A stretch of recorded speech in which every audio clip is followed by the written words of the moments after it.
Dobar dan, Sloboda Narodu. Evo nas ponovo u podcastima festivala Sloboda Narodu. Danas ja imam posebnu radost, a iskreno se nadam da ćete i vi biti radosni na kraju našeg razgovora. Ili barem zadovoljni što ste ovo pogledali. Moja sagovornica u narednih nekoliko minuta je gospođa Mina Noor, zamjenica nizozemskog ambasadora u Bosni i Hercegovini. Rekla bih da je ona možda od ljudi koji sam bar ja srela iz diplomatije u Bosni i Hercegovini, možda najljepše ili najvedrije lice diplomacije u Bosni i Hercegovini. Ali sad ćete vi to vidjeti iz razgovora. Hello and welcome in Sloboda Narodu podcast.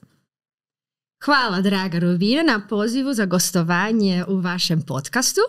Volim vaš jezik puno, ali mislim da će vaša publika me ozbiljnije shvatiti ako nastavim na engleskom.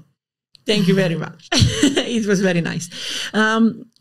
Could you tell something about yourself? Because I think that your life story is very interesting and inspirative, I think. Thank you so much, Rubina, for asking me. And first of all, again, thank you for inviting me here. Yes, well, the life story is that I came into the Netherlands as an Afghan refugee when I was 14.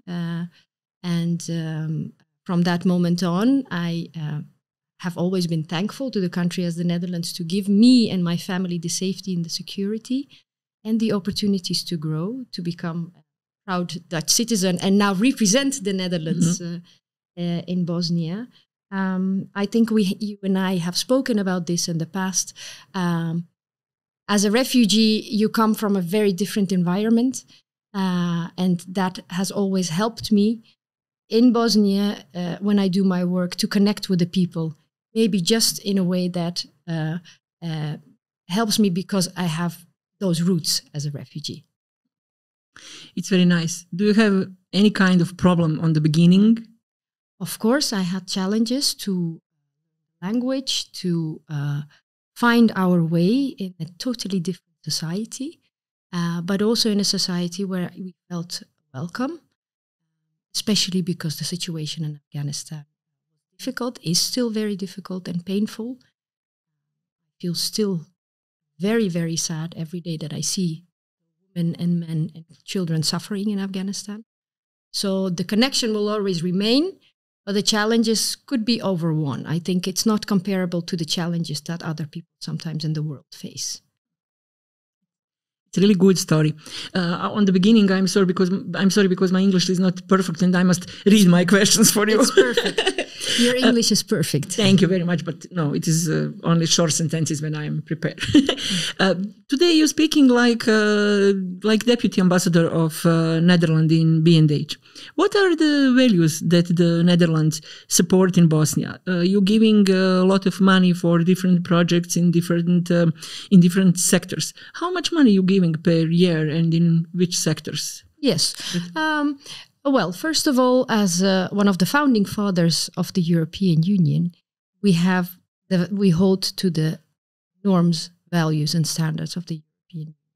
For BIH, for us, for the Netherlands, the focus is absolutely on some of the most important sectors, which we see that they must reform in order to offer possibilities for the citizens. That is rule of law, so the judiciary.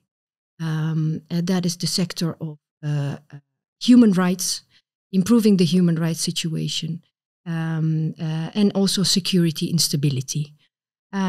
In order to do that, we offer, through the financing of the projects, we have approximately 900,000 euros per year for human rights and for our MATRA program. The MATRA program is focusing on societal transformation. So it's all projects related to support to civil society organizations.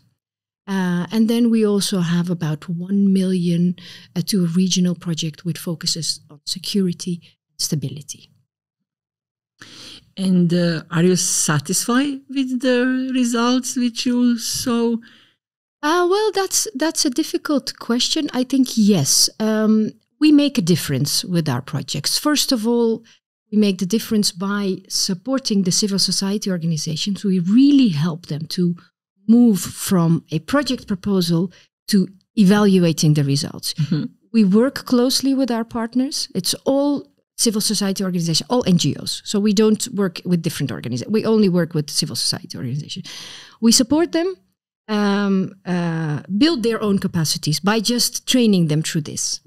At the same time, for example, when it comes to human rights, we work on the position of LGBTI community. We work on participation of women, more political participation in the women, so gender equality. We have projects on freedom of speech and freedom of thought, which is one of these, which is a very important one. And we are currently also funding activities to prevent, basically focus on counterterrorism, including also right-wing extremism, which is a subject that we have attention for. From a policy point of view, I think it's very important to mention we are attaching a lot of importance to the ECTHR rulings, so the European Court of Human Rights rulings, the 5, which basically say that the equality of citizens should be guaranteed, and that means constitutional reforms are needed. For us, that is one of the core matters if BIH wants to move in its path towards the European Union. And we focus on that not through financial support, but we focused on that on every policy discussion that we have. This is our message. BIH will become a society that offers equality for the citizens with the reforms that are needed in the Constitution. That is something that should be done to address those ECTHR rulings, all the 5 of them. That most of us know the Sejdić-Finci, but there's more. There's 5 of them. So that's an important aspect that we want to emphasize. If we're talking about human rights, do you saw some sector when the situation is worse than the other? Yes, I think, well, I don't know whether, I think one of the challenging, I mean, there's many challenges. Yeah, I know. But I think one to mention in this context is, of course, the media freedom and the influence of basically political parties on the media. That influence might, I think, prevents the media openness and critical thinking to really flourish. I think the Reporters Without Borders report on BIH says that while BIH has so many media outlets, the diversity it's very large. That doesn't mean that there's pluralism in the media landscape because of the influence of the politics on the media, and that limits the critical thinking, the open conversations that we would actually ideally want to have. Yeah, but and you, like Netherlands embassy and the other donors, giving a lot of money for media. How you explain that situation and how you feeling when saw that bad situation in media community in Bosnia and Herzegovina? Yeah, I understand your question. Well, what our embassy does is we give support to journalists. So for us, for example, we have different programs to support investigative journalism. So we don't give direct financial support to media, but we do give support. For example, we have recently had an influentials program where we invite per country of the Western Balkans 2 journalists. We invite them to the Netherlands for a 3-day, 4-day program, and then we make sure they get to know the landscape of the media, how it is organized there.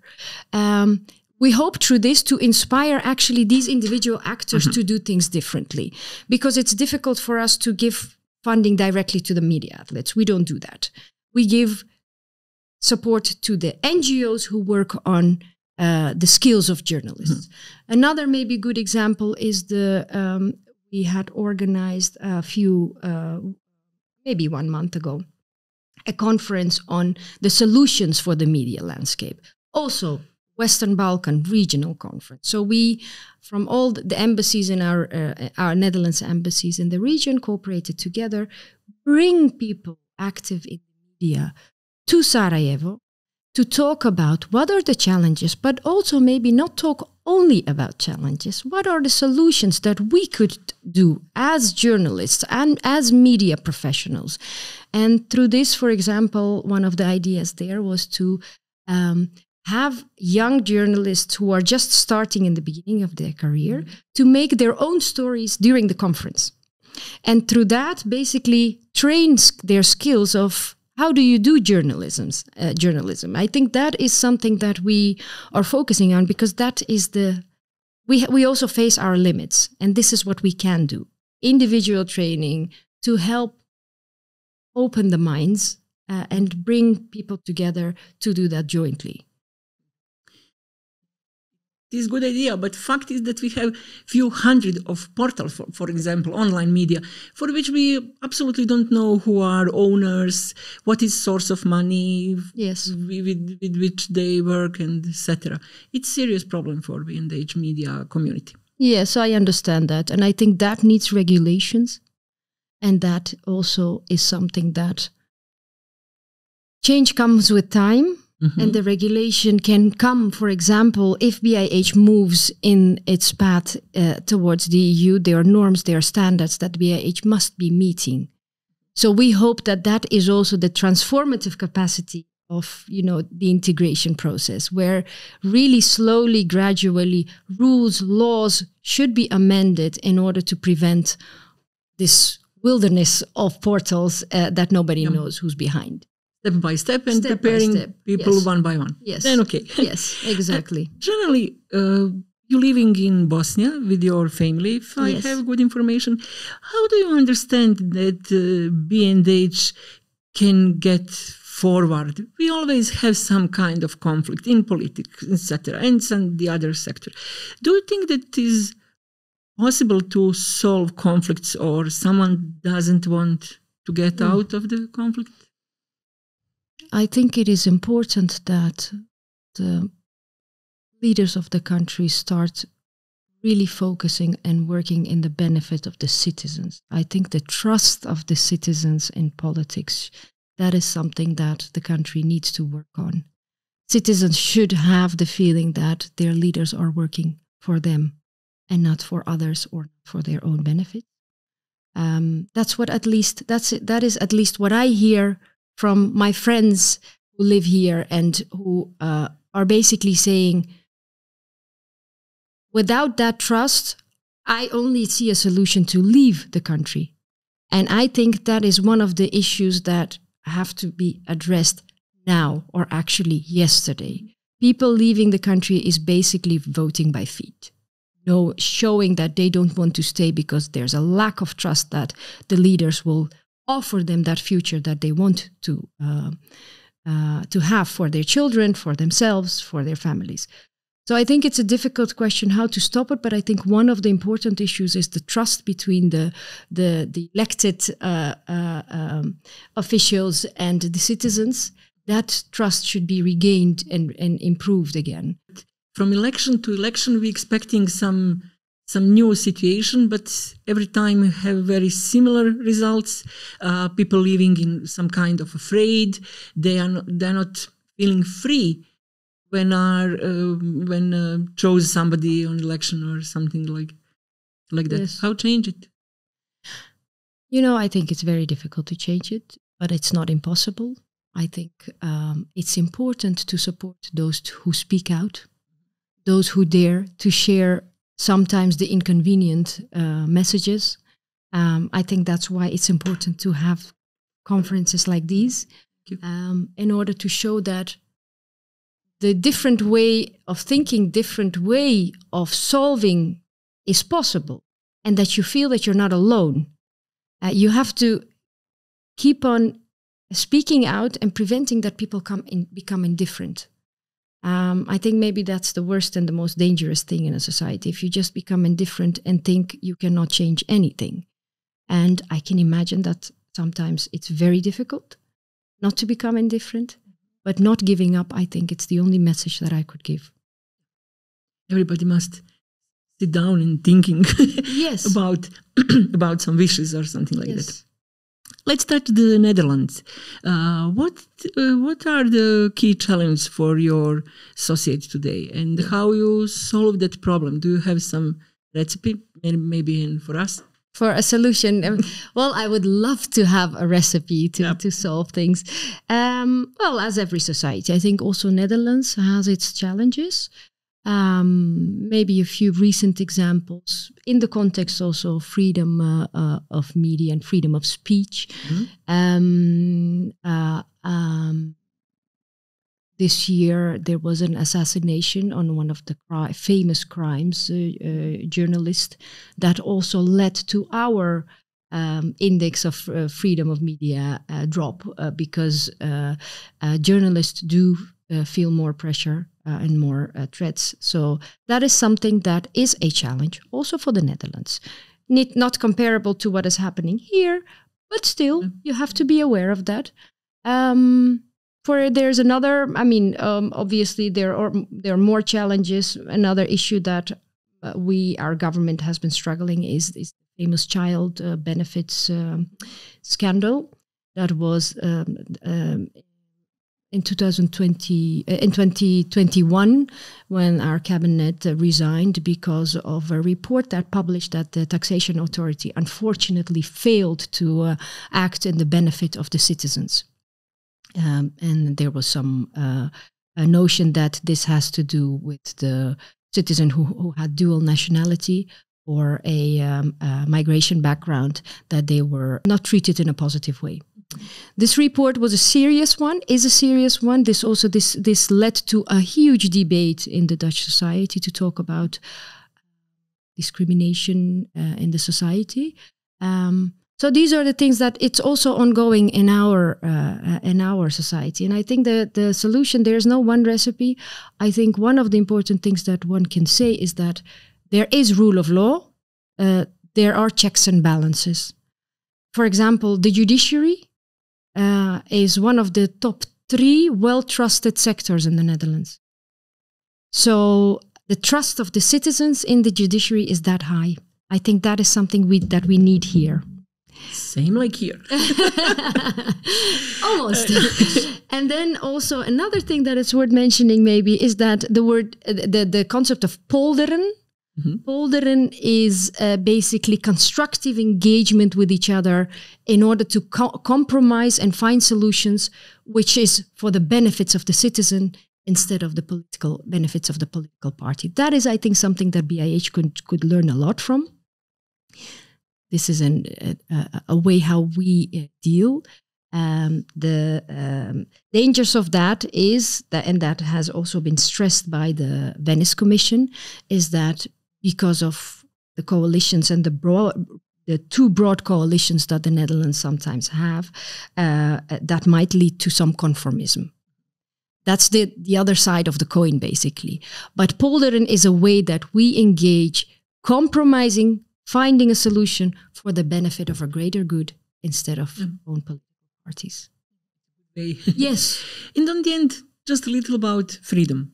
How much freedom is around all of us, and how make it stronger? Yes, it's a beautiful question. How much freedom is about it? I think there's so many countries in the world where there is no freedom. And I think BIH should cherish the freedoms that are here. The fact that it is possible to write what you think, that even when journalists feel the pressure or are faced by hate speech online, offline, they are still able to say what they think. I think cherish that. It is still around us. It will hopefully only grow, that freedom. So don't forget that it's there. We always tend to see and say, okay, things are not going well, but there are also things going good. Strive to make it better. I think that's the only, and how to do that? I think, as I mentioned, support those who dare to speak out. And I must do something on the end. If you don't want to answer, it is okay. On the beginning, you tell that you was refugee. 20 years ago. Now we're living in the moment when in the world have millions of people who are refugees from Ukraine and from the other part of the world. How help to that people? How build peace and how make that peace be stronger in all over the world? There's a lot of suffering in the world. At the same time, we have also seen huge solidarity within the European Union from European countries, opening doors, trying to help as much as possible as they can. I think we shouldn't be forgetting about the sources of conflict that lead to the large amounts of refugees. Helping refugees is basically making sure that their suffering ends. At the same time, we actually be talking about prevention, building societies where there is rule of law, where we can fight corruption, where we work for freedom, where there's some social and economic security. That will lead to people staying in their own countries and not needing the urge to run away from conflict. It's very difficult, but I think the solution is not only at one place. We can not only help refugees, but we also have to make sure that they don't have to need to leave their own countries. I always say to my friends, people never leave just like that their country. Never ever someone wants, okay, there are some exceptions, but people don't just want to leave their country while they have their friends, family, food, language, own culture. It's so nice to be there where you're born and you can live there, but people are forced to leave and we shouldn't be forgetting that. I think, the answer is not one answer. There's multidimensional solutions have to be offered, but I think this is something that we should be aware. Bila je ovo gospođa Mina Noor, zamjenica ambasadora Nizozemske u Bosni i Hercegovini. Prije svega njoj hvala za ovaj razgovor, vama hvala što ste bili s nama. Nadam se da ste iz ovih u ovim proteklim minutama čuli nešto što će za vas možda biti inspirativno ili vas potaknuti na neke aktivnosti. Hvala što ste bili s nama i sloboda narodu. Hvala puno.